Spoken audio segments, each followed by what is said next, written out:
공공임대주택 신청 자격 중에서 무주택 기준에 대해서 자세하게 알아보겠습니다. 노후에 살 집 중 하나로 저희가 공공임대주택을 공부하고 있습니다. 공공임대주택에는 행복주택, 국민임대, 영구임대가 있고요. 그 중에서 오늘은 무주택 판정 기준에 대해서 공부해 보겠습니다. 무주택 세대 구성원은 세대 구성원 전체가 무주택이어야 된다는 것이고요. 세대 구성원에 속한 사람은 본인과 배우자, 그리고 본인의 직계 전속 부모님이나 배우자의 직계 전속 부모님들이죠. 또한 나의 자녀, 직계 비속이라고 표현합니다. 이 직계 전속과 직계 비속은 주민등록이 함께 되어 있고 함께 생활을 할 경우에는 같은 세대의 구성원으로서 보게 됩니다.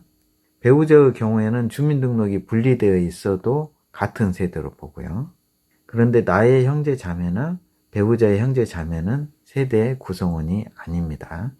그리고 재혼한 경우에 배우자의 자식들, 의붓 아들이나 의붓 딸의 경우에는 나와 주민등록이 되어 있는 경우에는 세대 구성원이 됩니다. 배우자하고만 주민등록이 되어 있으면 세대 구성원에 해당되지 않습니다. 이 세대 구성원들이 전부 무주택이어야 된다는 것이고요. 무주택 여부는 주택 공급에 관한 규칙 제52조 그리고 53조에 명시가 되어 있습니다. 세대 구성원 전원을 대상으로 국가 및 지자체가 보유하고 있는 공적 자료를 조회해서 공고일이 중요합니다. 공고일 이후 주택 및 분양권의 소유 여부를 확인하는 것입니다. 주택 및 분양권 등의 범위를 보면요. 건물 등기부 등본, 건축물 대장 등본, 과세 자료 등에 등재된 전국 소재의 주택, 공유 지분도 해당되고요. 주택 용도가 있는 복합 건물도 주택으로 봅니다. 또한 분양권 등입니다. 주택이나 분양권 소유 기준일은 항상 먼저 처리된 날을 기준으로 합니다. 건물의 경우에는 등기 접수일, 미등기인 경우에는 건축물 대장 처리일, 분양권 등의 경우에는 공급계약 체계일, 매수한 경우에는 매매대금 완납일이 되겠습니다. 그런데 주택이나 분양권 등을 소유하고 있지만 무주택으로 인정하는 경우가 있습니다. 대부분 억울하다, 이런 경우에는 무주택이나 다름없지 않느냐, 이런 경우입니다. 지분을 소유할 경우에는 그냥 주택 소유로 인정이 됩니다. 이렇게 무주택으로 인정되더라도 자산가액으로는 계산이 됩니다. 상속으로 인하여 공유지분을 취득했는데 3개월 이내에 처분한 경우에, 내가 사고 싶어서 산 게 아니라 상속을 어쩔 수 없이 받았는데 3달 이내에 처분하시면 되고요.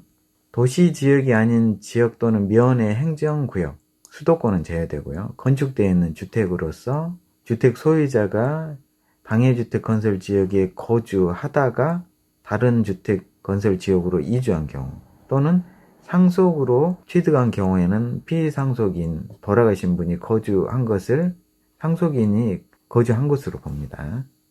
이런 경우에는 빼주겠다는 것입니다. 사용 승인 후 20년이 경과한 단독주택, 85제곱미터 이하 단독주택, 그리고 소유자의 번적지에 건축되어 있는 주택인데 직계 전속 또는 배우자로부터 상속 등에 의해서 이전받은 단독주택, 이런 단독주택의 경우에 오래되고 작고 어쩔 수 없이 받은 경우, 이런 경우는 빼주겠다는 것입니다. 수도권은 안 됩니다. 도시도 안 됩니다. 면의 행정구역, 시골에 있는 일반 단독주택 중에서 이런 것들은 빼주겠다는 것입니다. 세 번째는 분양 목적으로 가지고 있는 주택, 이런 경우에는 3달 이내에 처분했을 경우에 주택으로 안 보고요. 소속 근로자의 숙소로 사용하기 위해서 소유한 주택도 빼줍니다. 또한 20제곱미터 이하의 작은 주택 또는 분양권을 가지고 있는 경우, 한 채 가지고 있는 경우에는 무주택으로 봐줍니다. 그런데 2호 이상 가지고 있으면 안 됩니다. 공적 장부에는 주택으로 되어 있지만 폐가 멸실 타용도로 사용되고 있는 경우에는 3개월 이내에 실제로 공부를 정리한 경우에는 무주택으로 판별해 줍니다. 이 공부라는 게 공적 장부를 줄임말입니다. 건축물 관리 대장이나 등기부 등본 같은 공적 장부를 말합니다. 부적격자로 통보받았으면 이건 내가 없어진 집이다. 그럴 경우에는 장부 정리를 하시면 된다는 것입니다. 무허가 건물 중에서 종전의 건축법 법률 제76965 건축법 일부 개정 법률로 개정되기 전의 것을 말하는데요. 8조 및 9조에 따라서 건축 허가 또는 건축 신고 없이 건축한 건물을 말하는데, 이것을 소유하고 있는 경우에 소유자가 해당 건물이 건축 당시에는 적법한 건물이었음을 증명해야 된다는 것입니다. 이런 경우에는 해당 지자체에서 확인을 받아서 제출하시면 소명이 됩니다. 무주택으로 봐준다는 거죠. 입주자가 선정하고 남은 주택을 선착순의 방법으로 공급받아서 분양권을 소유하고 있는 경우에 또 무주택으로 봐줍니다. 그런데 그것을 매수한 사람은 제외한다고 되어 있죠. 매매 외에 상속 증여 등의 방법으로 분양권을 취득한 경우에 어쩔 수 없이 받은 경우에는 무주택으로 봐준다는 것입니다. 보유한 분양권 등이 2018년 12월 11일 전에 입주자 모집 승인 신청, 아무튼 중요한 것이 이 2018년 12월 11일 전에 입주자 모집 승인 신청을 한 사업인 경우에는 법령에 의해서 무주택으로 보겠다는 것입니다. 이 모든 경우에도 자산으로는 계산한다는 것입니다. 이런 사실들을 확인하기 위해서 제출 서류를 내는 것입니다. 개인정보, 금융정보 제공 동의서, 자산보유 사실을 확인서를 냅니다. 주민등록 등본과 초본, 가족관계 증명서를 내고요. 정보 제공 동의서 양식이고요. 금융정보 제공 동의서 양식입니다. 오늘 우리가 무주택 기준을 확인해 보았는데요. 모든 세대원들의 주택 소유 여부를 다 확인합니다.